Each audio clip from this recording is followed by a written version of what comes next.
Well, thank you, friends. Shabbat Shalom. Greetings to you all. I hope you all have had a pleasant week. And I hope that everybody's solstice was fantastic. We've now passed the shortest day of the year. Yay! And those increasing lights of the miracle of Hanukkah are always the reminder of increasing light coming back into the world. And we can tell that it comes back into the world because all we have to do is look outside. And I'll remind you about that again later on, my friends. The candles are burnt down. The latkes have been devoured. The dreidels have been put away. Santa has come and visited, if not every house in the universe, at least every house on Earth. Although he has gone to Mars also. All in an evening.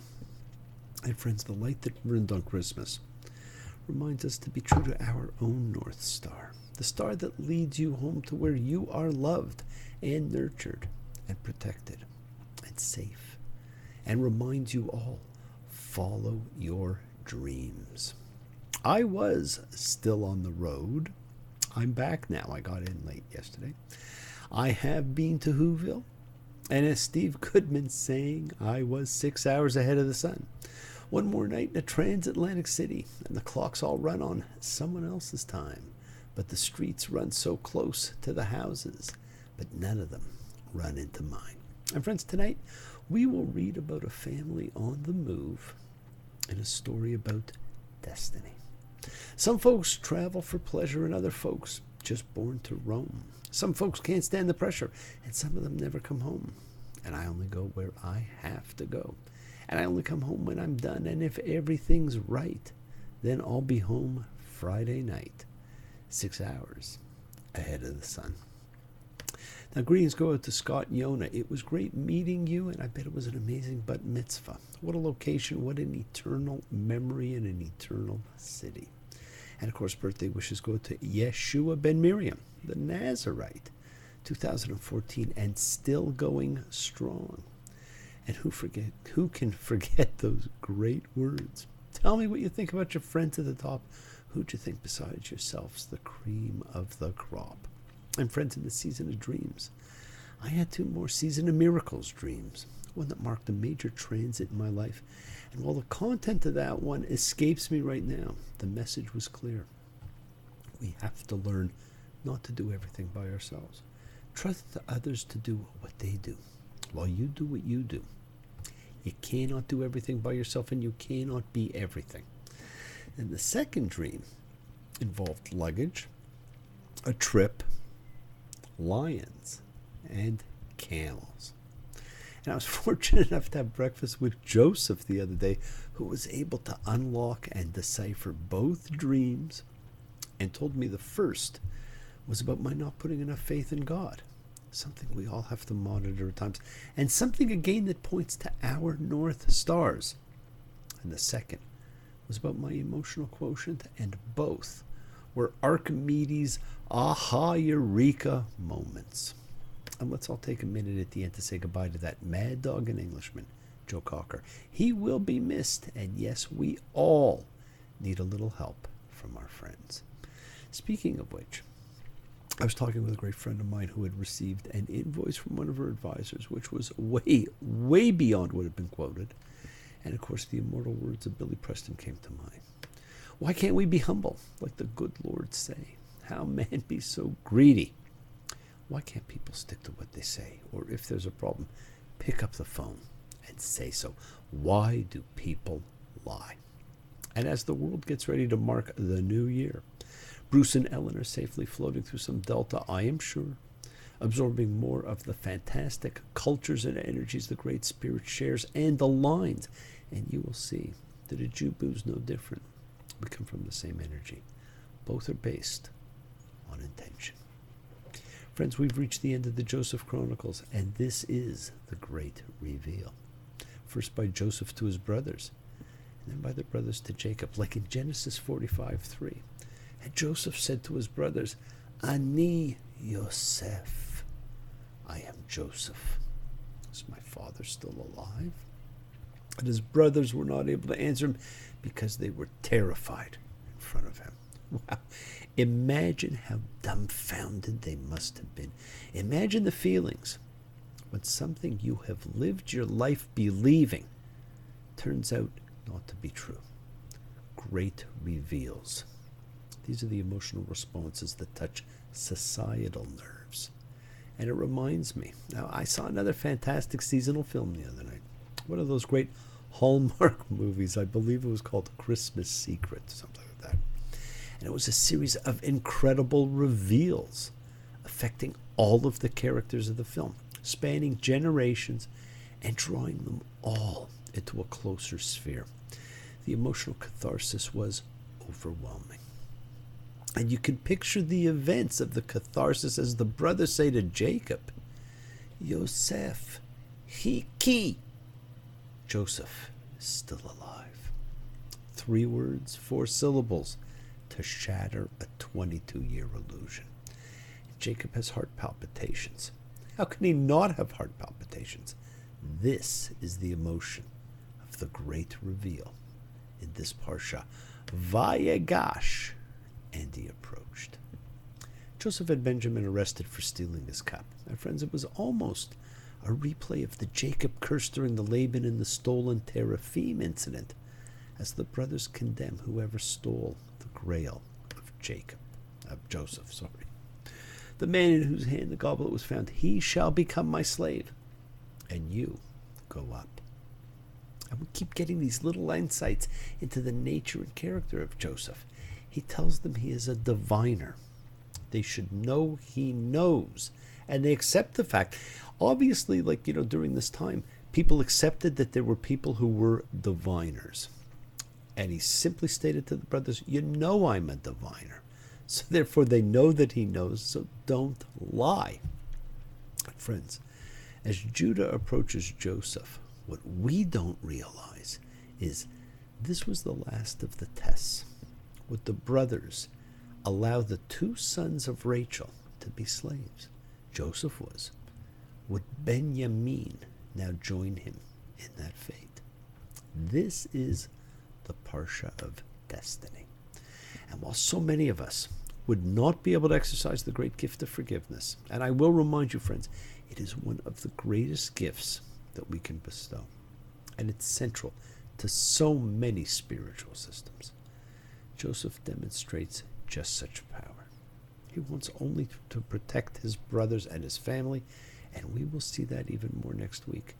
Emotions are running rampant in this family, in this parsha, in this period of reveals. Look at Genesis 45:2.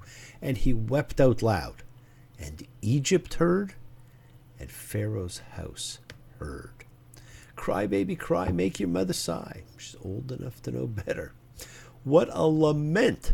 Now, either Pharaoh lived next door and the walls were extremely thin, or this was the loudest, most cathartic lament of all time, the capturing of the extreme emotional roller coaster of relationships, the ultimate snapshot in the theater of life. First one side, then the other. I'm Joseph. Is my father still alive? And his brothers not able to answer him because they were terrified. How could they? They were terrified.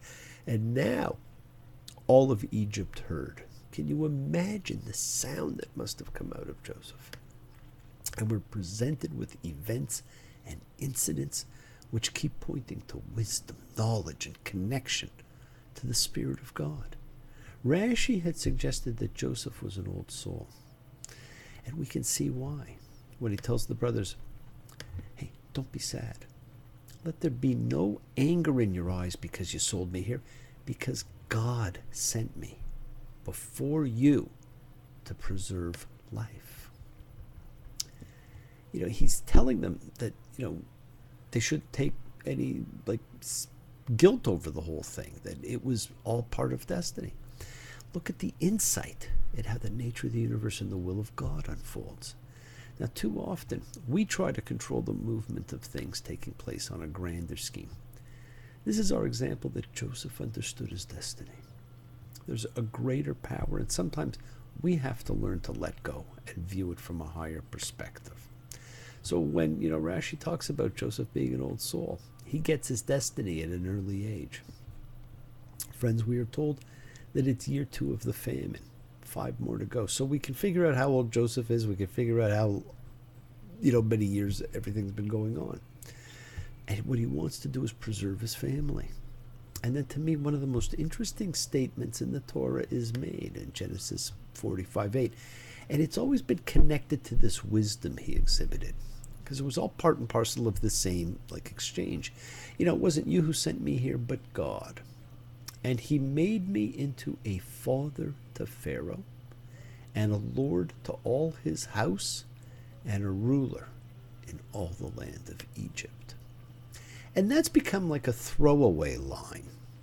That Joseph had become a wise, sensitive man. And like his father, the change in him came during the period in which he had contact with the divine, when he was given that amazing divine power to interpret and unlock dreams.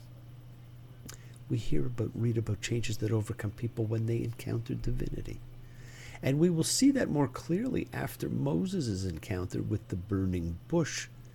And even today, people talk about how they're changed by a revelation from God.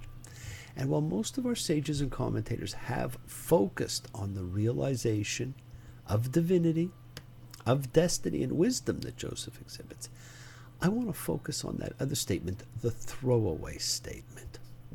History always wants to know, who are these people? Did they exist? And much speculation has surrounded the historic versus the literary with so many of the biblical characters. For some reason, it helps our belief when we can point to the real-life character. Who was Joseph? I don't know, but there are some who believe he was the mysterious Egyptian Yuya. It sounds a little like Yosef, doesn't it? A very strange name. Now, Yuya was a powerful Egyptian courtier during the 18th dynasty. An amazing period. I think it's one of the most fascinating in all of Egypt's history. And it's one that contained Amenhotep III and IV, also known as Akhenaten, who Freud believed was the historic Moses. And it also contained the boy king Tutankhamun in this dynasty. Now, Yuya was married to Tu, an Egyptian noblewoman associated with the royal family, and she held positions in the government and religious hierarchies. And their love story is the type of legends, and their daughter Tai became the great royal wife of Amenhotep III. They may also have been the parents of Ay, A-Y-I, an Egyptian courtier active during the reign of Akhenaten, who also eventually became pharaoh. So interestingly enough, Yuya's origins remain unclear. Nobody knows where he came from or who he was. And his mummy showed that he had been a man of taller than average stature, and it was actually thought that his appearance was not typically Egyptian. And as a result of his unusual name and his unusual features, some Egyptologists believe that he was of foreign origin, and they thought that he could have been an assimilated descendant of Asiatic immigrants or slaves. He served as a key advisor for Amenhotep III, and he held posts such as King's Lieutenant, and he had the title Father of the God, which they believed possibly referred specifically to his being Amenhotep's father-in-law. And friends, he was the only one ever to have such an appellation. Now, I don't know about you, but to me, it sure sounds like this is someone who could quite easily have described himself as father to Pharaoh. And friends, the Judaic connection to ancient Egypt is a fascinating one, and we must not let either current prejudices or illusions of truth project onto ancient cultural connections. Whether Yuya and Joseph are one and the same, no one knows. It really doesn't matter. But I wouldn't be surprised if they were one and the same. Now, after his great reveal, when Joseph tells his brothers to go back to his father and say, God has made me a lord to all Egypt. Come down to me. Don't stand back. we're faced with another defining moment. And this becomes a defining moment for a people. And Pharaoh listens to all of this, and he says, "Take your father and your households and come to me, and I'll give you the best of the land of Egypt and eat of the fat of the land." Pharaoh wants to provide for Joseph's family. And friends, that's why the book of Exodus and the story of Moses begins by telling us that now there was a Pharaoh who did not know Joseph. Times change. Generations move on. And that became a very important piece of information for us to know. Then, my friends, we get one of those famous few biblical formulae of the double name calling that we've talked about and we'll talk about again. It's a life-defining formula. Abraham, Abraham. Jacob, Jacob. Moses, Moses. In Genesis 46:2, when God said to Israel in night visions, which are dreams, and he said, "Jacob, Jacob." Now, all of these callings, my friends, are completed by "I am here." Abraham said, "I am here." Jacob responds, "I am here." And Moses will respond like that too. "I am here." It also marks the first time we see God actually talk to Jacob. And that, my friends, is his real tie to Abraham and Isaac. In each instance, the formula calls for something, for the saving of life. In the first instance, it was with Abraham. It was calling for the safety and the saving of the life of Isaac. Here, it's assuring Jacob that there's nothing to fear in Egypt, and it's concerned with the saving of a family and all of their lives. And God says that he'll come down, he'll take them to Egypt, and will lead them back. He is providing a prediction of what will come in the future. And with Moses, it will be the saving of the life of a people and a spiritual identity. It's a very amazing formula, my friends. We're then given a Toldot, our third genealogy, telling us that there were 70 souls who went to Egypt. And that number becomes an important number during Exodus and during the time of Moses and the elders and the judges. But friends, you will read countless exercises in futility to ensure that the number of people listed comes to 70, by suggesting whether Jacob is counted or not, if Joseph's two sons count, or possibly they only count as half each, and together they make one. Don't get caught up in it. You could be caught up in all kinds of readings about how they come to the 70 souls. Don't get caught up. The minutiae can bog you down. The biblical use of numbers is often symbolic approximations. 70 is a fullness, a large round number, 10 times the sacred 7. And as we approach the end of the Jacob era of history and the completion of the descent of the soul of man, we observed family dynamics that comprise realistic impulses built on the sense of the psychological complexity of families. We've had sibling rivalry, fathers and sons in conflict, mothers finding channels of influence in male family structures, women torn between fathers and husbands.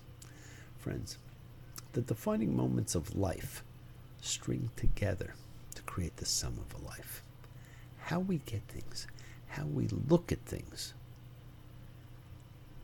how we understand the people in our own lives. And we're going to get to observe the end of the patriarch era by seeing a summary of Jacob's own life echo with a kind of complex solemnity against all that we have seen in him undergo. He's achieved everything that he aspired to achieve. Think about it. The birthright, the blessing, marriage with his beloved Rachel, progeny, wealth. But friends, one measure of the profound moral realism of the story is that although he gets everything he wanted, it's not in the way he would have wanted in any instance. Too often the consequence is far more pain than contentment. From his clashing at birth with his twin in the womb, everything has been a struggle. He displaces Esau, but only at the price of fear and lingering guilt and long exile. He gets Rachel, but only by having Leah imposed on him, with all of the domestic strife that entails, and he loses Rachel early in childbirth. He's given a new name by his divine adversary, but he comes away with a permanent wound. He gets the full solar year number of 12 sons, but there is enmity among them. And he spends 22 years, a very important number, continually grieving over his favorite son, who he has believed to be dead that whole time. The defining moments of this life created a story with a happy ending that withholds any simple feeling of happiness at the end. Friends, the destiny of our lives are the products of our defining moments. How are you defining yours? Clouds so swift, rain won't lift, gate won't close, railings froze. Get your mind off of winter time, you ain't going nowhere. Thank you all for joining me. Watch the light increase in your lives every day. And if you forget, like I told you before, just watch it get lighter every day.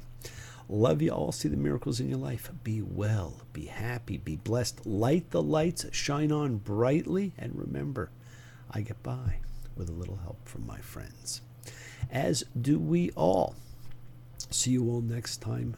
Thank you very much for joining me. Shabbat Shalom. Have a fantastic week. Have a wonderful new year, my friends.